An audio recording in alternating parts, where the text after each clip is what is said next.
কাহাকেও ধনী ও কাহাকেও গরিব কেন করা হইল? আল্লাহ তাআলা যদি তাহার সকল বান্দাদের রিজিক প্রশস্ত করিয়া দিতেন, তাহা হইলে তাহারা পৃথিবীতে গোলযোগ বাধাইত। আল্লাহ তাআলা যোগ্যতা অনুযায়ী রিজিক নাজিল করেন। বান্দাদের অবস্থা সম্পর্কে তিনি পুরোপুরি অবগত আছেন এবং কে কি করিতেছেন সব কিছু দেখিতেছেন।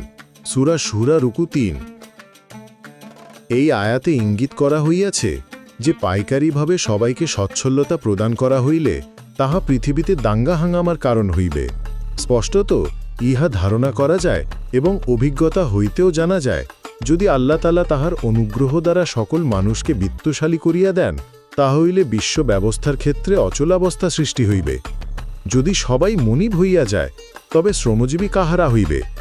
ইবনে জায়েদ রহমতুল্লাহ আলাইহি বলেন, আরব দেশে যেই বছর অধিক ফসল উৎপন্ন হইত, সেই বছর জনসাধারণ পরস্পরকে বন্দী করিত ও হত্যা করিতে শুরু করিত। দুর্ভিক্ষের সময় তাহাদেরকে ছাড়িয়ে দিত। দুর্রে মনসুর। হজরত আলী রাদিয়াল্লাহু তাআলা আনহু এবং অন্যান্য সাহাবাগণ হইতে বর্ণিতা রহিয়াছে যে আসহাবে সুফা কর্তৃক দুনিয়াদারি প্রত্যাশা করার পরিপ্রেক্ষিতে এই আয়াত নাজিল হইয়াছে। হজরত কাতাদা রাদিয়াল্লাহু তাআলা আনহু এই আয়াতের ব্যাখ্যা প্রসঙ্গে বলেন, যেই রিজিক তোমার মধ্যে হটকারিতা সৃষ্টি করিবে না এবং তোমাকে আত্মমগ্ন করিয়া দিবে না, তাহাই উত্তম রিজিক। একবার নবী করিম সাল্লাল্লাহু আলাইহি ওয়াসাল্লাম বলিয়াছেন, আমার উম্মতের ব্যাপারে দুনিয়াবি চাকচিক্য তথা জাঁকজমক সম্পর্কে আমি আশঙ্কা করিতেছি। এক ব্যক্তি জিজ্ঞাসা করিলেন, হে আল্লাহর রাসূল, মালামালও কি অকল্যাণের কারণ হইয়া থাকে?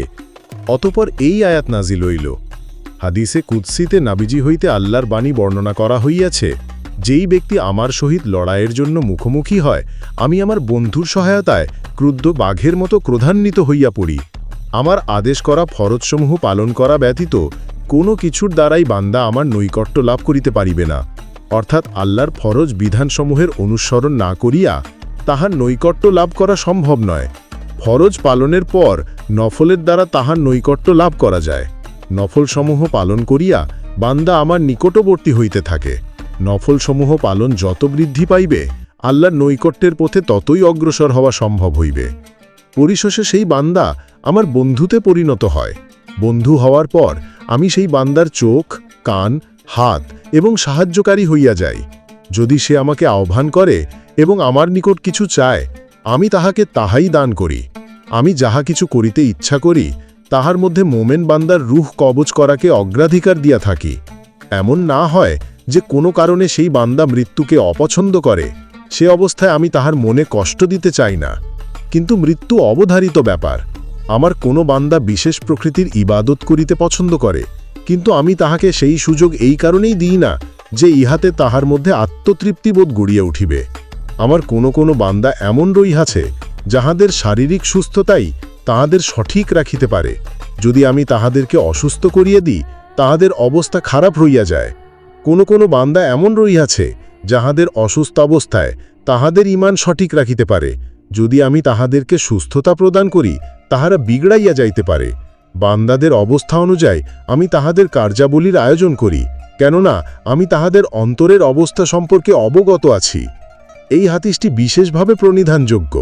ইহার অর্থ এই নয় যে কেহ গরিব হইলে সাহায্য করার প্রয়োজন নাই, কেউ অসুস্থ হইলে তাহার চিকিৎসা করার প্রয়োজন নাই। যদি তাহা হইত, তবে সদকা খায়রাত সম্পর্কীয় সব আয়াত ও বর্ণনা বেকার হইয়া পড়িবে।